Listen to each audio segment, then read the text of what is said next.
Police అధికారులు నాకు చెప్పలేదు, నన్ను పిలవలేదు, నేను చెప్తే వెళ్ళిపోయేటోడిని. ఎందుకు చెప్తారు నీకు? నువ్వు తీసిమార్ఖానువా? నువ్వు మామూలు పౌరుడివి, నువ్వు you are a common citizen. నీకు సిటిజన్షిప్ ఇక్కడ ఉందో లేదో కూడా తెలియదు. నీ ఆధార్ కార్డు ఎక్కడుందో మాకు తెలియదు. ఫస్ట్ ఆంధ్రాలో ఉందా, తెలంగాణలో ఉందా? ముందు అది డిక్లేర్ చేయి మాకు. ఏంటి ఈ వ్యవస్థ ఏంది? నువ్వు చేసే కథ ఏంది? మా యొక్క అసెంబ్లీ సమావేశాలు నడుస్తున్నాయి, అక్కడ బ్రహ్మాండమైనటువంటి పైసలు, ప్రజల పైసలతో చర్చలు నడుస్తున్నాయి. నీ రామాయణమేంద్రా బాబు మాది ఇక్కడ?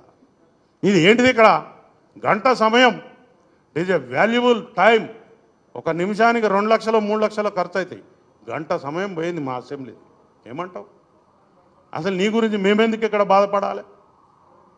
పిచ్చి పిచ్చిగా నీకు ఈ తెలంగాణ సమాజం చాలా మంచిది, సౌమ్యులు, ఎవరినైనా ఆదరిస్తారు. కాబట్టి మీరు ఇంకా ఇక్కడ నాటకాలు చేస్తూ ఉన్నారు. నువ్వు చేసేది ఏంటి? నీకు ఎవడిస్తున్నాడు గైడెన్స్? చెప్పేది ఒకటి, చేసేది ఒకటి. మీరు మీ తోలు మంచిగా ఉంచుకోకపోతే, తోలు పలగొడతాం. నువ్వు ఉన్నదే లీజు జాగాలో ఉన్నావు. జూబ్లీ హిల్స్లో భూమి కొనాలంటే ఎంత అవుతుంది? రూపాయి 2 10,000 వస్తుందా? ఎవరో రాజకీయ నాయకుడు ఇక్కడ మీ ఇండస్ట్రీ డెవలప్ కావాలని చెప్పి మీకోసం ఒక సౌలత్ కల్పించారు. వాపును చూసి బలమని పొంగిపోదు. మీకు అంతా వాపే. అది ఎప్పుడు పోతుందో ఆ గాడుపు పోతుంది. పబ్లిక్ తీసి పడేస్తారు.